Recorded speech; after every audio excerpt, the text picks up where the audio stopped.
今私はクロアチアの首都ザグレブの中心にありますドラツ市場というマーケットに来ております。ここからすぐ脇の道を上がっていったところに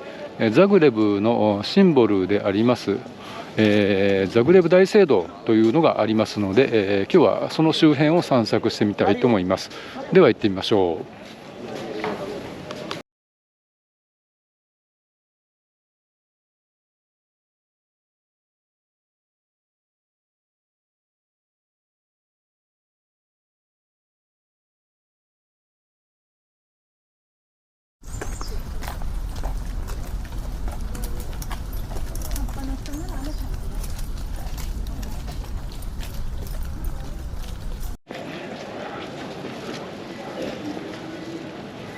2本の大きな塔があります。これがザグレブ大聖堂です。残念ながら2020年に北東部クロアチアの北東部でマグニチュード5.5の地震があった影響で先端とあと内部が損傷を受けたそうで、今現在修復中ということであります。ご覧の通り足場バリケードがありますので完全には見ることはできませんのが少し残念ですが、しかし大きな立派な聖堂ですね。ザグレブは大きな高い建物がほとんどありませんので、このザグレブ大聖堂はザグレブ市内からほぼどこからでも見ることができます。ちょっと周辺を回ってみたいと思います。ドラツ市場からザグレブ大聖堂の前の通りに出てきました。ご覧の通り前にはバリケードがされてまして、建築資材等がたくさん置いてあります。残念ながら中に入ることはできませんが、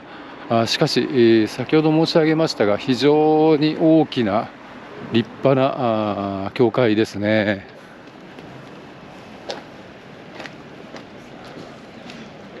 ザグレブに来て3日目になるんですけれども、ザグレブ市内の古い建物も至る所で改装中といいますか、補修工事中の建物をたくさん見かけました。おそらくあれらもすべて2020年の地震の影響だと思います。カメラを360度回してみたいと思います。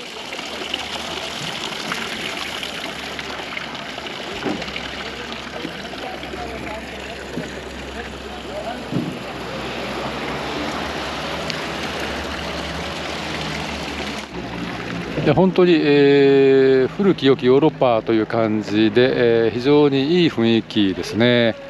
やはり、おなじみのカフェでは朝からすでに、コーヒーを飲みながらおしゃべりに興じている人たちがたくさんいます。それではザグレブ教会から聖マルコ教会というきれいな教会がありますので、そちらの方に行ってみたいと思います。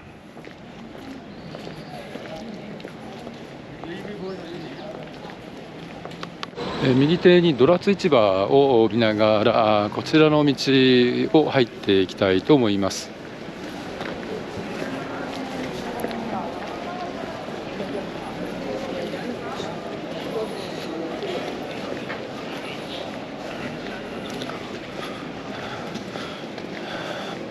やはり観光スポットの一つということもありましてカフェが多いですね。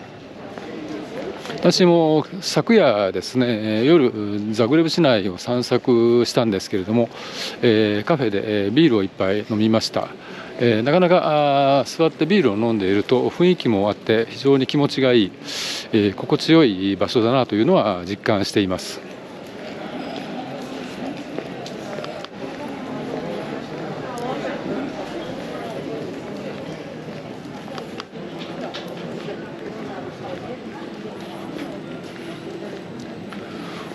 カフェと並んでお土産屋さんや雑貨屋さんも多いですね。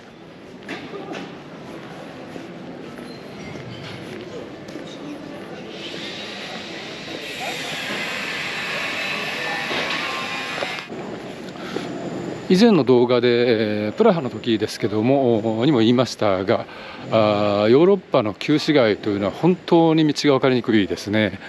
私もホテルでもらったシティマップがないととてもじゃないですけれども、すんなり歩くことはできません。それぐらい道が複雑に入り組んでいるほか、細い道、広い道、カーブになっている道、等々いろんな道がありまして、結構大変です。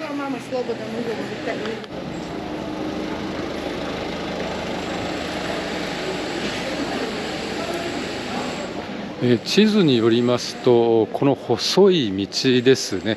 これを上がっていく感じになります。案内標識が出てますので間違いないと思いますので行ってみたいと思います。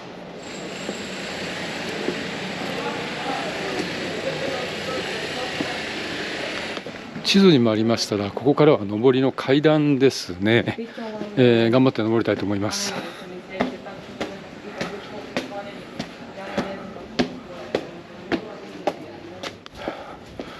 踊り場に着きました。もう少し上がるようです。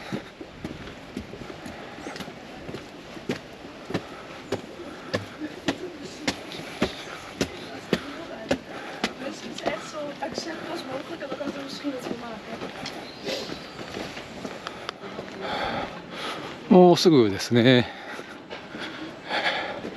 実はここまでは今画面の正面にありますけれども、ケーブルカーで上がることもできます。ケーブルカーの横にありますこの白い塔ですね、これはロトゥルスチャック塔という塔でありまして、13世紀頃に当時の政府庁舎がこの辺りにありまして、それを防衛するために建てられた砲台のような役目の塔だそうです。今でも1800年代から12時になりますと、それを知らせるために大砲が撃たれるというので有名な塔です。私も初日にザグレブに行った時に確か大砲のような音を聞いた覚えがありますので、おそらくこれに間違いないと思います。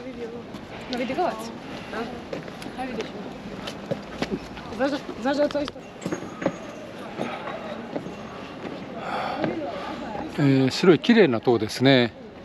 分かりにくいかもしれませんけれども、一番上にあります2つの窓の右側に、大砲が突き出ているのが見えます。あれなんでしょうか。多分空砲だとは思いますので、多分あれでしょうね。あれが毎日12時になりますと放たれるということになります。この塔のあります付近はいくつかの観光スポットが集まっている場所でありまして、その中の一つに石の門と呼ばれる門があります。そちらの方に行ってみたいと思います。標識の上から3つ目ですね、下から2つ目になりますけどもにストーンゲートと書かれています。右の方ですね、行ってみましょ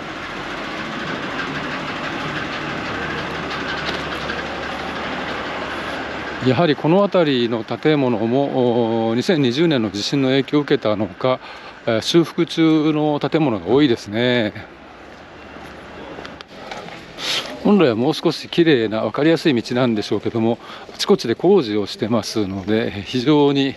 分かりにくい状況にはなってますが、このまま行けばいいんだと思います。順路通りに来まして、広い道に出てきました。地図によりますと、これを右に曲がったところですね。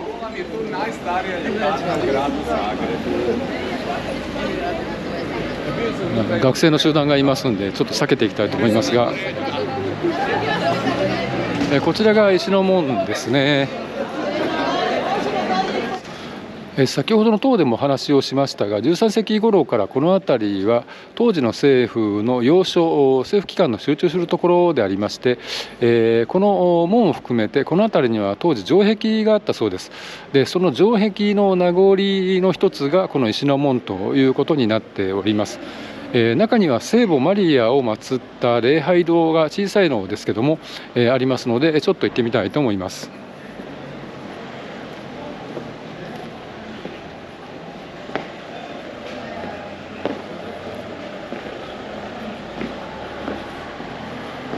こちらが聖母マリアの礼拝堂ですね。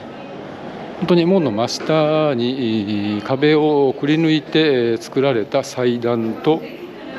あと礼拝をするためのシートがあります。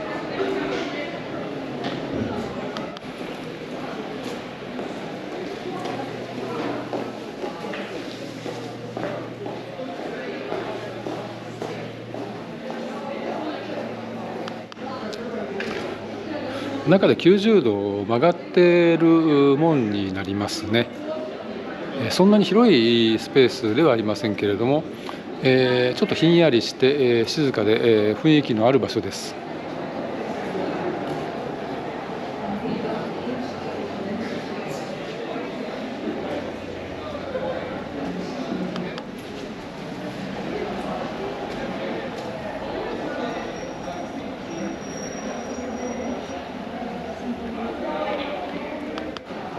それでは一旦引き返して、聖マルコ教会の方に向かいたいと思います。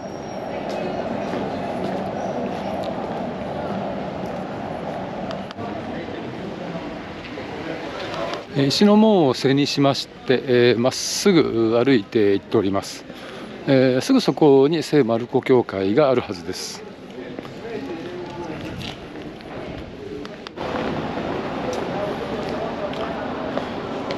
坂を上がってきました。右手に鮮やかな屋根の聖マルコ教会が見えてきました。いや、綺麗ですね。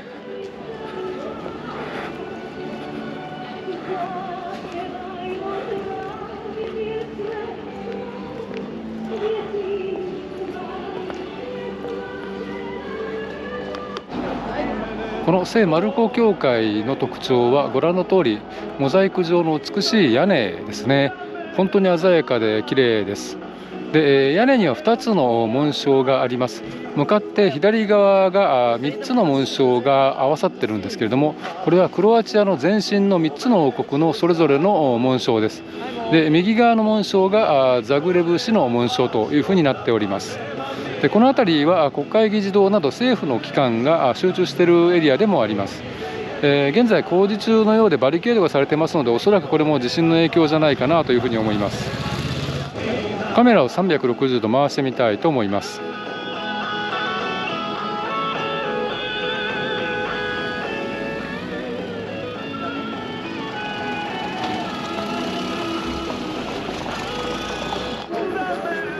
それでは先ほどの白い塔のあたりまで戻ってみたいと思います。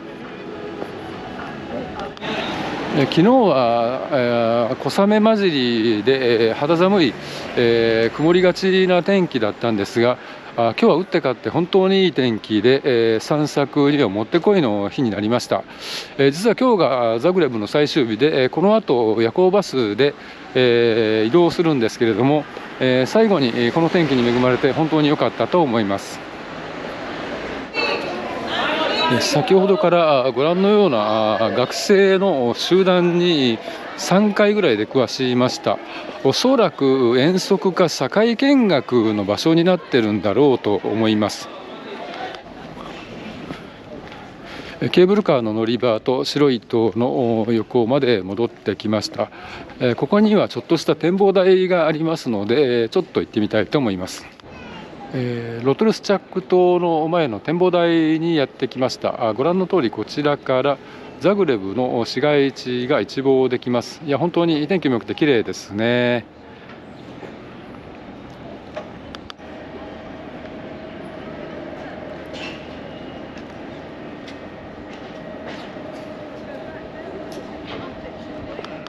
今日は快晴の中、